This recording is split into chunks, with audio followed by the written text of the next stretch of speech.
Hello, Troy Shaw here with Community Strong Magazine, and I'm here in Madison, Wisconsin, the state capital. And I have the great pleasure of interviewing Governor Scott Walker. Let's say hello to Governor Scott Walker. How are you doing today, Scott? Great to be with you. What a pleasure. Good to see you. Well, it's been quite a while since we've talked in this particular type of format because I've had the great pleasure of interviewing him before. But there are some matters at hand that we need to discuss.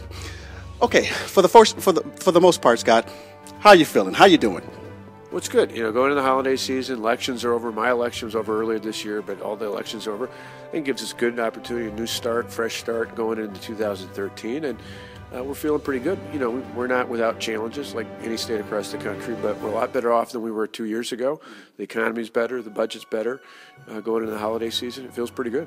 Well, the election just recently passed, and unfortunately for your side of the aisle, many sides of the aisles were probably pretty happy, but your side of the aisle actually didn't kind of like come through. How do you feel about that right now?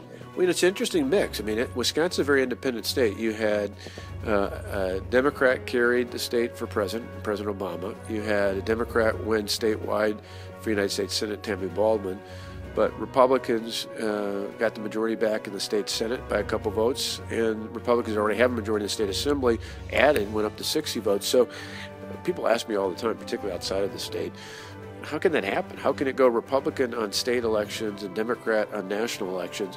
And it's just we're very independent. And so the good news is the things we've been talking about, job creation, transforming education, improving the workforce, those are all things that as we look ahead to the new year, they aren't Republican or Democrat issues. They're just issues that are of great concern to the people of the state.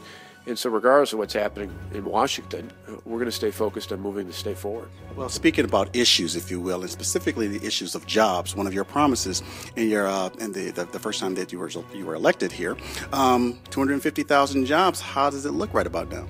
Well, we went from 2008 to 2010, a couple of years before I was elected, we'd lost almost 150,000 jobs. The unemployment rate was over 9% statewide.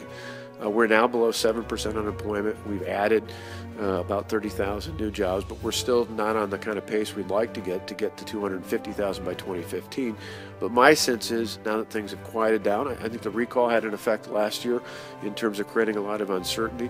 I think once you see particularly small businesses looking to grow, that's contagious, and it has a momentum that builds, it's compounding, and I think you're going to see us particularly going into this next year, and with the things we do to add to that momentum, I think you'll see us continue to grow here. So one of the key indicators is the sentiment of employers.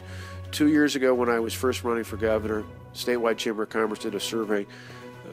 Surprisingly, only 10% of the employers back then said Wisconsin was heading in the right direction.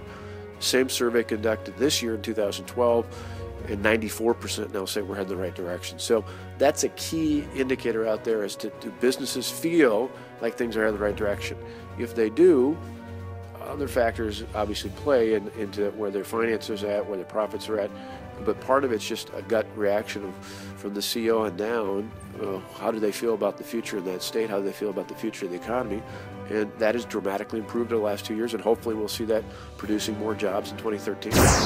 That's part one of a three-part interview with our Governor, Scott Walker. Remember to go out to our Facebook page and like us at facebook.com/Community Strong. That's Community Strong, your community magazine.